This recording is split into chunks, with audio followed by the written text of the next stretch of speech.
Welcome to CSU-TV. I'm Braden Geyer, and today I'm joined by Calvin Brown, an FMA alumni. Yeah, thanks for having me. Welcome in. This is kind of our first time doing this type of segment.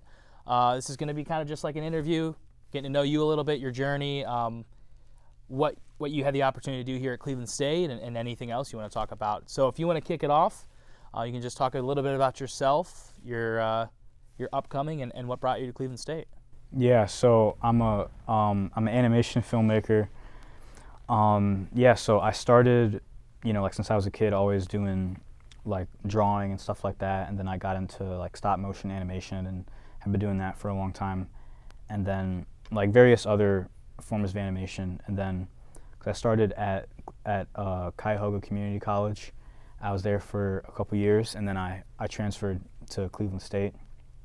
Initially, I was studying like live action writing and directing, but then I kind of shifted to writing and directing, but specifically for animation. And yeah, I mean, I had a really good time at CSU because I wasn't 100% sure what I wanted to do. Like my goals and my direction kind of changed. Like I came in wanting to do live action films, and then I shifted into just wanting to be an animator at a studio, but then I kind of landed on like writing and directing animated films, which is what I'm doing now, which I'm really like grateful for. So, and yeah, I mean, I owe a lot of that to Cleveland State and the being in the environment to have other students and other like faculty and people like support me and try to push me. Like it's helped me a lot. So yeah. What was kind of your early inspiration for getting into animation? So there's a couple people in my life that helped me with that. I was always into drawing, and when one of my dad's friends, he kind of introduced me to this like digital animation software when I was about 10 years old, but it was like too much for me. I couldn't really do it. But then my dad was at the airport, and then he just coincidence in line, he happened to meet someone that was a animator, like a Sony animator, and he's like a professional animator, and they started talking, and and the animator guy recommended that I do Lego like stop motion as like a simpler way to get into it.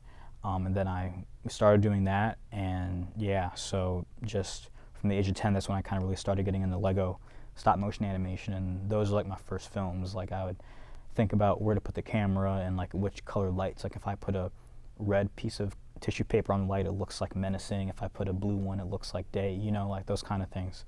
And yeah, those are my first films. I spent like years doing that, and yeah, so I'm grateful to those people for kind of helping me with that. So yeah. What was kind of like your thought process, or how you felt after you made some of those first projects?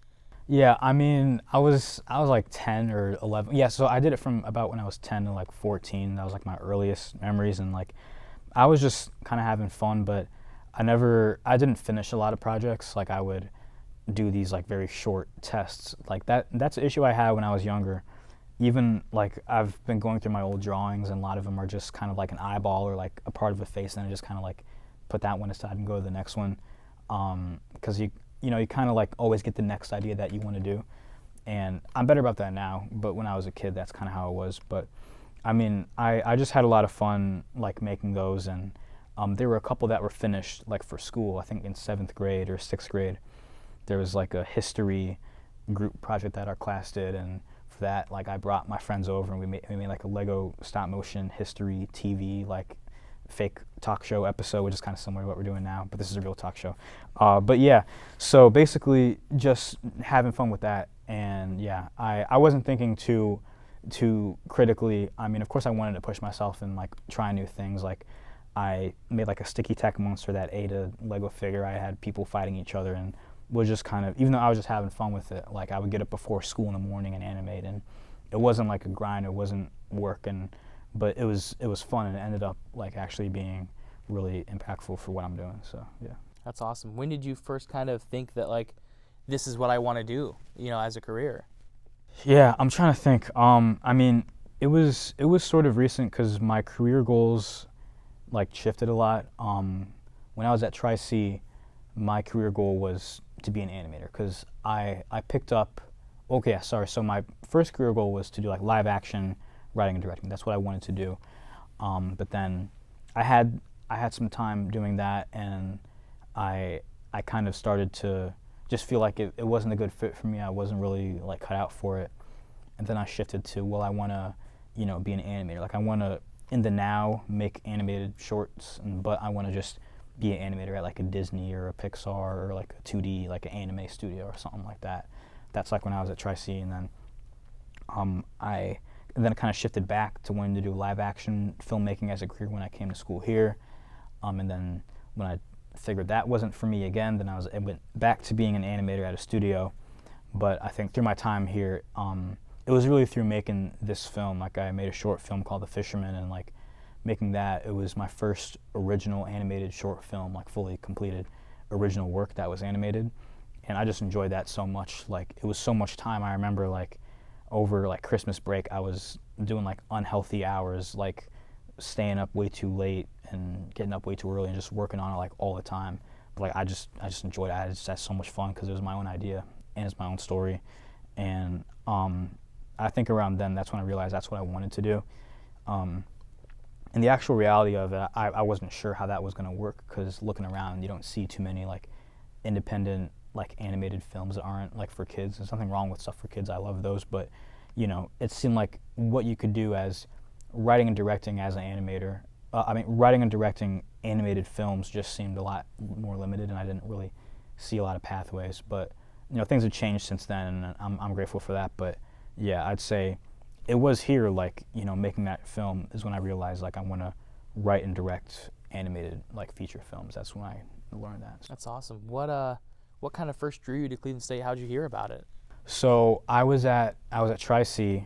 This was like my first semester, I think, and there's something called like the Mandel Honors program, and so it's the Mandel Continuing Scholars Program, and it's the Mandel Honors College at both CSU and Tri-C, like separately, but they're also like connected. So I learned about that honors program while I was in my first semester at Tri-C, and I was like, oh, like if I get into this Continuing Scholars Program, then I can, you know, have my tuition, you know, like paid for, and I can also like do learn about like humanities and other things, and just have a pathway to getting to a 4-year school. And that's honestly what drew me to CSU, because I did want to go to another. I wanted to go to art school. I wanted to go to like CIA or Cal Arts, these places, but like you know, that was like way too expensive and just didn't really seem like realistic.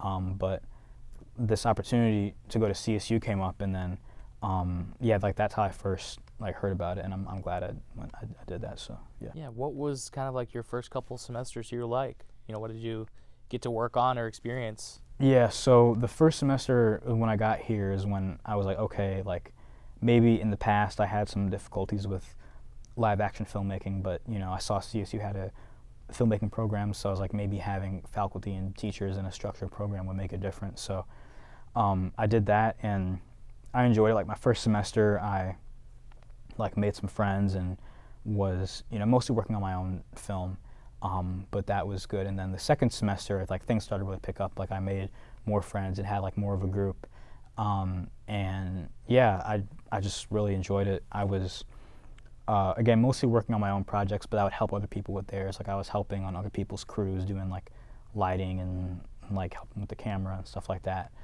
And then to cap it off, like at the end of my second semester, we have like a student showcase for the films that we do. And my film, like the film that I made for like my second semester, I can't remember what award it won, but like I won an award, and I like went up on stage, and like it was pretty cool for like my first year there. So yeah, it was just a great experience. Like the teachers are very supportive, and I think especially when I showed with like the animated, is like a Lego Justice League video, which is like, it's up on my YouTube channel.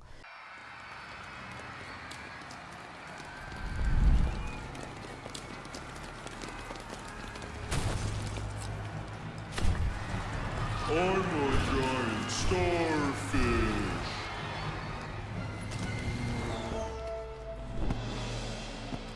Okay, Justice League, let's kick his butt. Like that was the film I made at the end of my first year here, and like I think when people saw that, they kind of started to see that I had like some ability, and that definitely like set the tone for how things went. But yeah, it was really good. I met a lot of people, and it was a very supportive environment in the first couple semesters. So Awesome. What were some of those other projects that you got into at Cleveland State?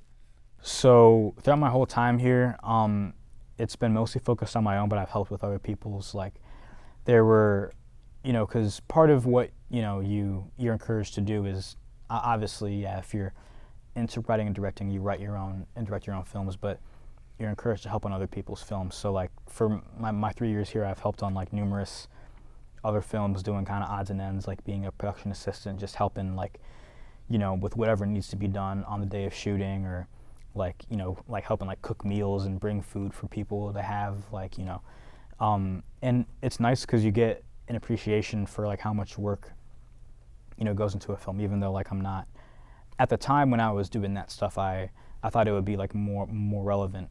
I thought that I'd be going into live action, but even though I'm not, and it's pretty different. It's still nice to like kind of help other people and just have the community and stuff like that. But yeah, I helped on a lot of other projects. I made a couple of my own. Like I did like The Fisherman, my second going into third year, and there's a film called Akunta that was supposed to be my thesis film, but got pushed back due to like other things that came up. But I'm still working on that as well. And yeah, so I have my own projects that were my main focus, but I was still able to help in other people's and like connect with others and help them out. So it was nice. Yeah.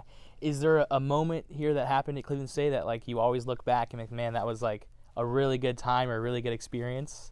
Yeah. There was one. It's for, yeah. So one of my good friends from school, this was I believe it was my last year. He directed a film, and we shot it at one of our other classmates, like I think like her family had a home like a few hours away or something like that, and we spent like a couple days, just like all of this crew, like working on the film. So of course we would shoot, but then we'd have like meals together, and we'd be kind of hanging out, and it was almost like a little mini like camping trip, but like you were filming, and like that was like genuinely one of my favorite moments there, just like spending time with people and like going like shopping, like cooking meals for everyone, and like just everyone kind of eating together and working together and like resting and stuff like that. That was a lot of fun. I mean, a big highlight I do look at was my last year for our final student showcase. The Fisherman, my film, won like audience choice, like the audience voted like in the theater which film to get that award, and then I also won like best script, so I got like 2 awards on the same day. And like that, like to be fair, like that was like one of the best nights of like my entire life, honestly. Like knowing that I'm graduating, like knowing that I'm done and I'm moving on, but like having like some recognition for that, and like this film that I spent like years making and like so many late nights, and like seeing it get recognized like that was definitely, I look back on that very fondly. So Congrats for both of those. Can you explain too, like what is The Fisherman, what inspired it, and then also kind of touch on, like you said, those long nights, the efforts, the time that you put into creating that, and how you did that. I know it's a lot in one question, but yeah. Just talk about that movie, that film, and kind of the real work that went into it. Yeah, so it's inspired by an old Bible story, like the book of Job. And yeah, like I wanted to adapt the Bible story and make like an original, film, because I hadn't made anything that was like really an original animated film yet. So I read like the source material and spent a lot of time with that, and then I also added a lot of my own, like I put in a different time period, and I did all these other things, and I just put a lot of different inspirations together. It's in the style of those like Rudolph Christmas stop motion films, which I used to always watch as a kid, and those were, like really good. And I just kind of like the idea of this darker subject matter with a more with a visual style that didn't necessarily seem like it matched. I thought that juxtaposition was pretty interesting. For day and night, there despite no torments, smoke ascended. Their pain and grief had no relief, their anguish never ended.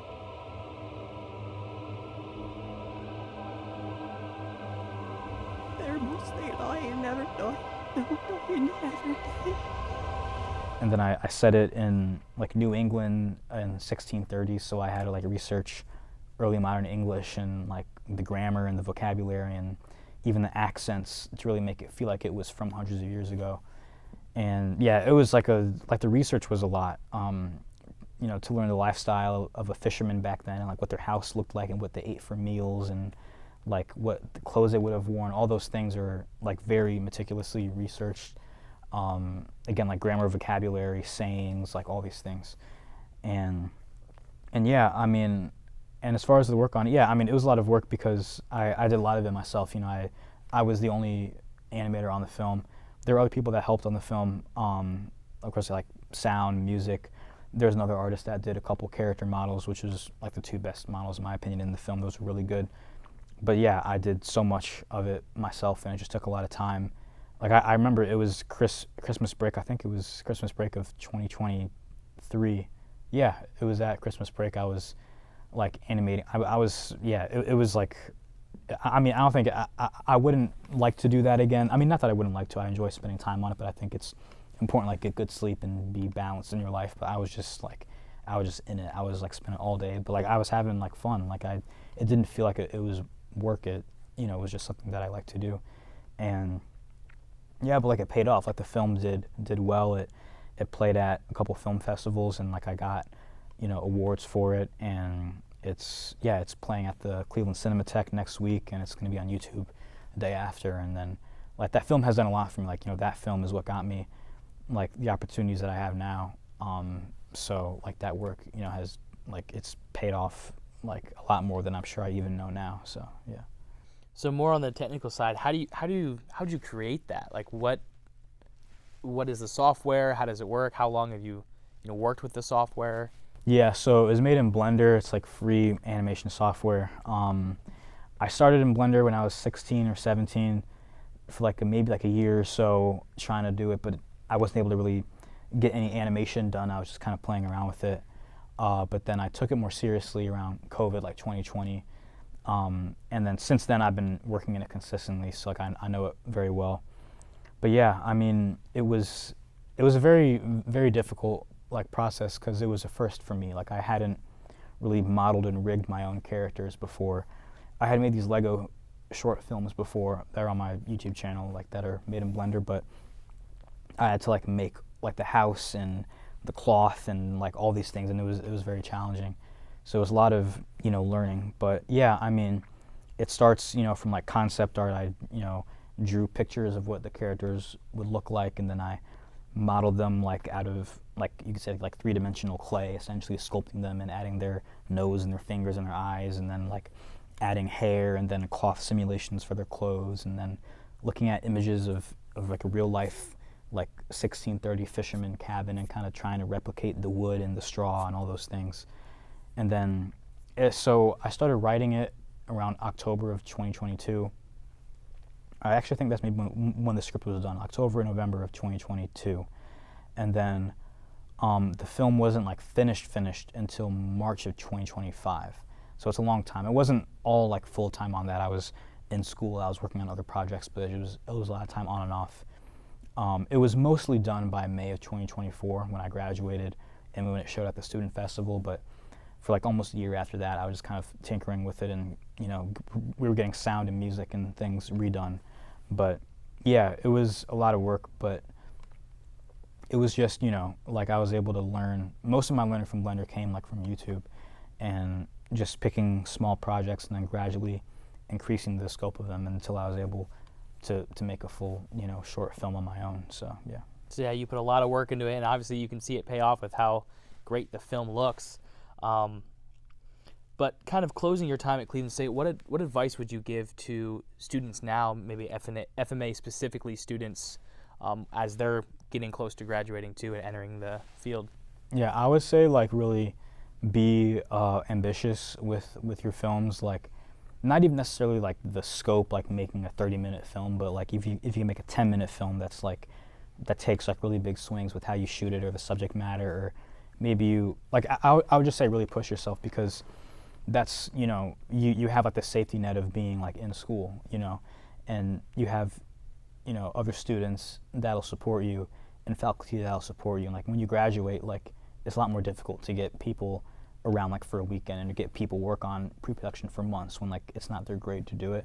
So you have like potentially 4 opportunities, like P1 through thesis, to make like a short film. And I'd say really do it because, you know, before I made Fisherman, like I was just gonna make like another Lego film that I had done many times before, but one of my classmates kind of like mentioned, you know, maybe, you know, like we're just asking, is this kind of all that like you do? Like not in a bad way, but just out of curiosity. And then I kind of thought about that. I was like, man, like, is this like really like all that I'm gonna do? Like I'm not gonna try to do anything like else. So I tried, and I went from making a Lego Justice League movie with like a talking starfish. These poor starfish babies might not make it to adulthood.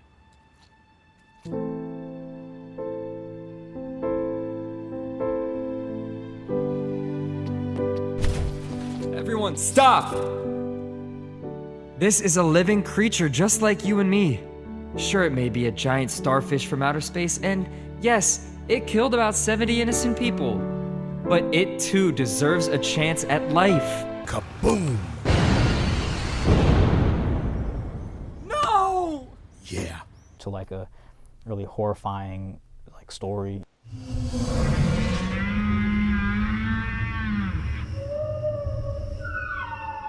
You know what I mean? That's like totally different. And like, again, as I said, it paid off a lot. So, you know, I think if it's something that's like a little bit outside of what you can do, like you should try to do that and like really be bold, like take swings with what you do. Like don't just try to make the same movie, because a lot of movies might just kind of feel like everyone else's movie, but like you want someone to watch it and be like, okay, like this is X person's movie. Like I can tell, and like you find that voice by really trying things. So I would say, don't like play it safe with the subject matter of what you're doing. Like really try to be ambitious while you have the, because it's not going to last forever. Like it went by very fast for me. I'd always joke like with my friends, like, oh, like we're going to graduate before we know it, and then like I'm sitting here and it's like 2 years have almost gone by, and it's hard to think about it. I know everyone says it, but genuinely I would, you know, but so while you have the opportunity, it's very fleeting, so you have to just make the most of it and just be ambitious with what you do. So yeah. Yeah, what's in your future? What are you looking to do next? Yeah, so right now I'm working on my first feature film. I can't say like too much about it. It's still pretty early, but like the fact that I have the opportunity to do that, because that's my goal. You know, my goal is to write and direct like independent animated feature films, and like that's what I'm doing right now. It's still early on. We'll see how everything goes, but like as of right now, it seems like to be going pretty well. So I'm grateful for that, and yeah, really just focusing on that film, and hopefully a few years from now it'll be out, or hopefully a year from now it'll be like more public. But yeah, like really just focusing on that is what I'm doing. But I'm really excited because like a lot of the things I'm learning from school have already kind of come into play, and the opportunity that I have now like came from being here at school. It came from like making a piece of work like The Fisherman that stood out, and then having like faculty and other people like really like vouch for me, and like and that happened because I took a risk. So yeah, I'm grateful for that. Cool. Well, where can people stay up to date and kind of see what you got going on? Where can they find you? Yeah, so Calvin Brown Animation, pretty simple. Like that's on Instagram is Calvin Brown Animation. I have a YouTube channel called Calvin Brown Animation, website Calvin Brown Animation, and yeah, I post on Instagram. I post like updates about stuff like, you know, The Fisherman like trailer and release date will be on Instagram, and it'll be posted on YouTube, and on my website I have lists of like all my films that I've done and everything. So yeah, you can follow those to kind of stay up to date with things. So yeah. Cool. Is there anything else you want to say? No, just thanks for having me. It's fun to be on a talk show. Yeah. Thank you so much. I really appreciate it. Yeah. It's like the first thing that we've done for CSU-TV like this. Okay. So you're the first one. So thank you so much. Nice. Thank you for coming in here and just, you know, telling your story, telling what you do. Hopefully a lot of students take from that and feel inspired to do what they want to do in their own passion. So thank you so much. I appreciate it. Thank you. Cool. That's it. Thanks for watching.